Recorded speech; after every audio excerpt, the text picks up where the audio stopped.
I'm not as eloquent as Fred or as Bill Bogan or Imam Amr, but I'll speak to you from the heart.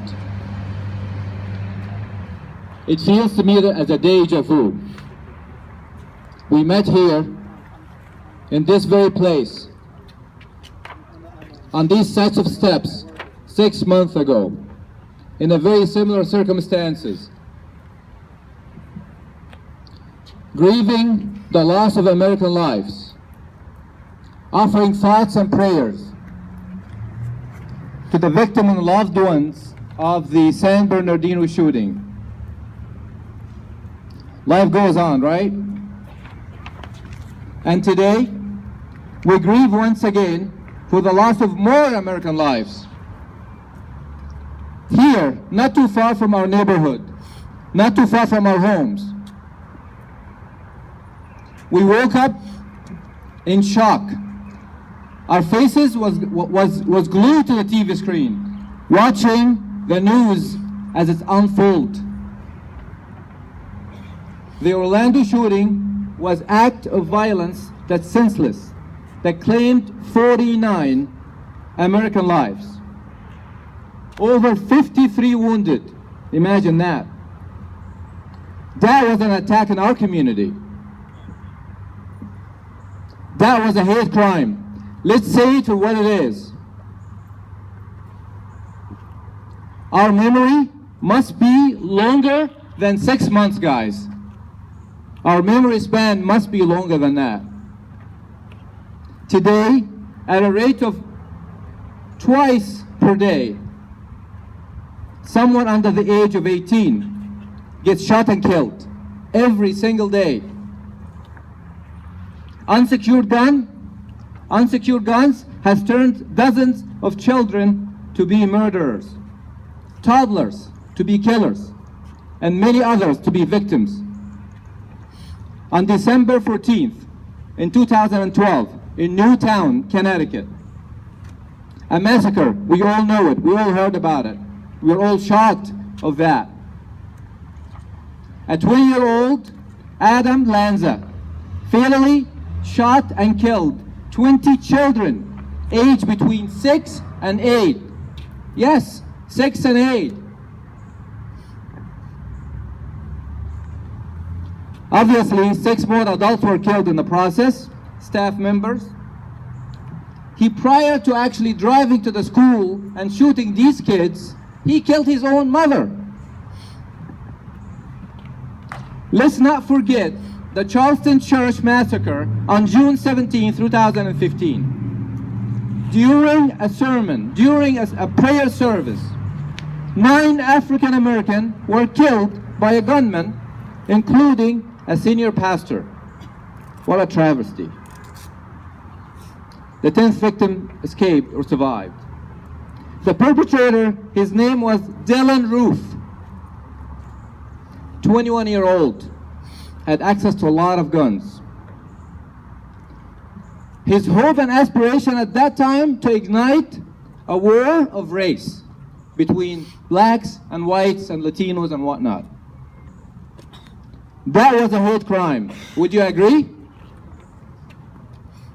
Let's not forget the Chapel Hill massacre on April 20th, 2015, when Craig Hicks shot and killed 3 American Muslims in their own homes.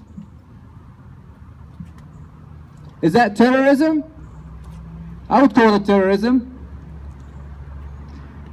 As of this December, the past December 2015, listen to this, folks, 12,942 gun violence, 13,000 human lives, 13,000 Americans. If you actually calculate, if you do the math, that's September 11, the Afghani war, the Kuwaiti war, or Iraqi war. I mean, that is 4 wars and active terrorism.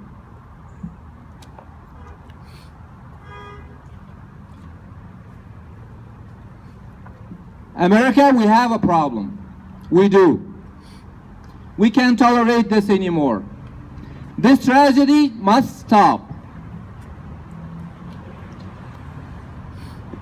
If we truly end these tragedies, if we truly want to end these tragedies, we must change. Some pundits will tell us that we don't understand the complexity of the problem. This is too deep for us to understand as Americans. And that may be true. But that's not an excuse for inaction. Surely we can do better than that. If there is even one step, one thing we can do to save another American life and save these tragedies from visiting our homes, communities, and towns, we must try. We have every obligation to try. What other choices do we have? We can accept the events as a routine in our life, day in and day out. There is no religion or moral values that would allow for hate, bigotry, extremism, or even complacency. How do we combat hate and bigotry? We're not politicians. Are we? I'm not.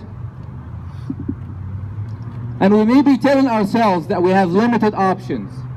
But the truth is, we do not. We have options.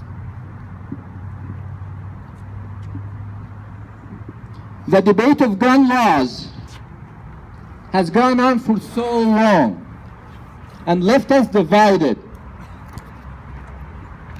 Let's not debate, folks. Let's not debate. From this place, from these steps, let's light a proverbial candle. Let's embrace one another, building bridges to connect our communities. Let's not let the pundits convince us that there is a Republican America or Democratic America, Black America, white America, a Muslim America, Jewish America, or Christian America. There is only one United States of America. Let's realize that the division is our worst enemy. I'll leave you with this, folks. I'll leave you with some words from Emma Lazarus, the famous poet of American history. She says this: "Give me your tired, your poor, your huddled masses yearning to breathe free, the richest refuse of your teeming shore. Send these, the homeless, the tempest-tossed, to me. I left my lamb beside the golden door." God bless you, and may God bless the United States of America. Jazakumullah khair.